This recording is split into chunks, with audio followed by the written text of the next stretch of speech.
இப்பொழுது 2016ஆம் ஆண்டு இறுதி கூட்டமாக இன்று இடைக்கால பட்ஜெட் தாக்கல் கூட்டம் இன்று துவங்கியது. பேரவைத் தலைவர் தனபால் அவர்கள் தலைமை வகித்தார்.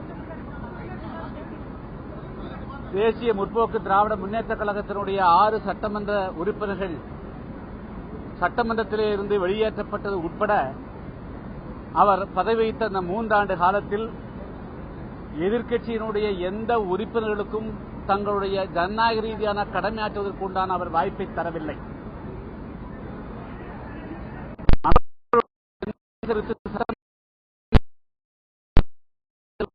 நீக்குவது அல்லது சட்டமன்ற உறுப்பினரை வெளியேற்றுவது என்ற ஜனநாயகத்துக்கு விரோதமான நடவடிக்கைகளை மேற்கொண்டு வருகிறார்.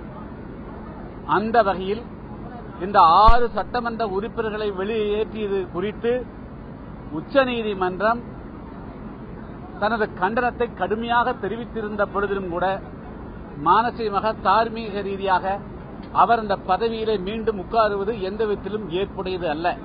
எனவேதான் பேரவைத் தலைவர் அவர்கள் இந்த ஜனநாயகத்தை படுகொலை செய்யக்கூடியவர், அவர் இந்த பதவியிலே நீடிக்கக்கூடாது, அவர் அமரக்கூடிய இந்த கூட்டத்திலே பங்கேற்க வாய்ப்பில்லை, முடியாது என்று அவர் இந்த பதவியிலே இறங்க வேண்டும் என்று வலியுறுத்தி புதிய தமிழகம் கட்சியினுடைய சார்பாக நான் பதாகையை பிடித்தேன். அதேபோல இன்று போராடக்கூடிய அரசு ஊழியர்கள், தென் தமிழகத்தில் இருக்கக்கூடிய விவசாயிகள், வெள்ளத்துக்கு பாதிக்கப்பட்ட தூத்துக்குடி மாவட்ட மக்களுடைய பிரச்சனைகள், தாழ்த்தப்பட்ட மக்களுடைய எந்த பிரச்சனைக்கும் எழுப்புவதற்கு வாய்ப்பில்லாத காரணத்தினாலே இன்று வெளிநடப்பு செய்து உங்களை சந்தித்துக் கொண்டிருக்கிறேன்.